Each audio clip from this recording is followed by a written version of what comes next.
Hello, I'm Lee from Data Harvest, and in today's video we're going to show you how our new wireless switch sensor works. Switch sensor itself is actually wireless, and like all our other Bluetooth sensors has built-in rechargeable battery, also has USB and obviously the on and off switch just here. So if we just click the button here, it's now broadcasting Bluetooth. Now, calling these wireless sensors, there are a lot of leads this time because we have to make a physical connection from A to B. The leads are quite long, so students can be 1 to 2 meters apart. With a pressure match, it's actually up to 3 meters apart, so they can walk from one to the other. But I'll explain a bit more about that in a couple of minutes for this video. So we're broadcasting on here. So this is the actual switch itself, which works with the push button switches, which we're going to come back to in a minute. I'm going to try with the pressure mats, play with the pressure mats first. And these are the two big pressure mats here as well. So you get 2 leads with the switch kit itself. So I'm going to plug these leads in now. So I'm just going to plug into A just here, plug this into this pressure mat, and then we're going to plug B into this one just here. So, and we're onto here. So you would normally use these pressure mats from walking from one to the other or cycling from one to the other. Please don't use a car. Okay, you will break the pressure mats, and they'll normally be on the floor. Obviously, you can go one to the other. I'm going to use 2 hands just to press on one and then on the other, and we'll show you how that works. But the first thing you need to do is connect your switch to the EasySense 2 software. EasySense 2 software is a free download from all the app stores, and it's available on iOS, Android, Chromebook, Apple Mac, and Windows. So we now go to the EasySense 2 software that I've got open here on my Windows laptop. I go and click Devices. It's now going to pick up Switch. Now, on the front here is a unique 6-digit number. So if you have more than one of our wireless sensors, more than one oxygen, one switch, one sound, each individual one will have its own 6-digit number, so the students know which one they need to connect to. So leave that just there. You can see mine is switch 064068, so I can now connect. It takes anywhere from a couple of seconds to about 5 seconds to connect to the EasySense 2 software. It depends how new your device is and so forth you use it. See, mine took 2 to 3 seconds here, so it's connected. I'm now going to go and click on timing. When you're using switches, you only use the timing part of our software. So I'm going to go down to setup on the bottom left. We've got time. Now you can do speed, velocity, but with the timing mats, the most common is time, but we want to do 2. So before I do that, actually, we do have another setting in here now for the timing mats. When you have actual timing mats, now that means you can jump on one, release, come back down again. You can measure how long you were in the air for. Quite difficult sitting here doing that experiment for you, but it's a really nice one to do. And there's worksheets all on the product page of the switch, the timing mat page on our website. Go and have a look at those, and it explains how that works. But today I'm just going to press, as I said, from one to the other to show you how that works. So we won't use the timing mat settings there. We're just simply going to use time. We're going to go from A to B, click anywhere on the screen, click start. So see if I press hard enough. So I'm going to walk on the first one, then go to the second one, and you see it appears on the screen. It really is as easy as that to go from one to the other.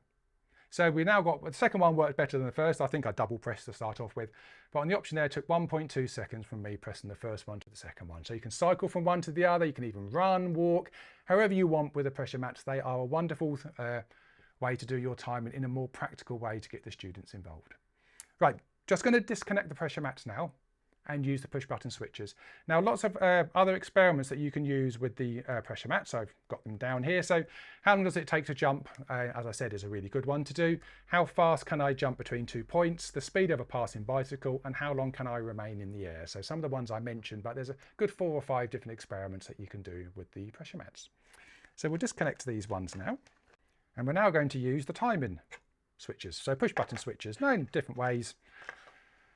So I'm going to connect A to start, and B. This is generally used for biology, for your reaction times.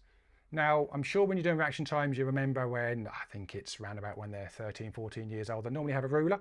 Hold the ruler at the top, sorry, at the bottom, let go, and then do it again. You can see how far you've traveled on your ruler to do it. That's one way to do reaction times, but this is a much, much better way. Because what you can do now is student A will press that button.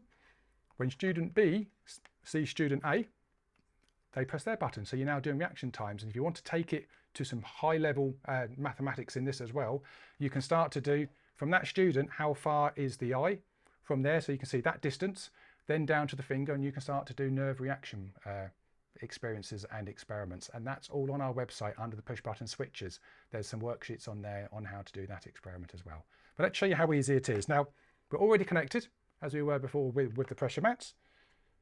So we can go back to the EasySense 2 software. Now what I'm going to do is just click on stop, go to file and just say new lab. It just resets everything. Now I don't want to save, takes us back to the main part on the software here.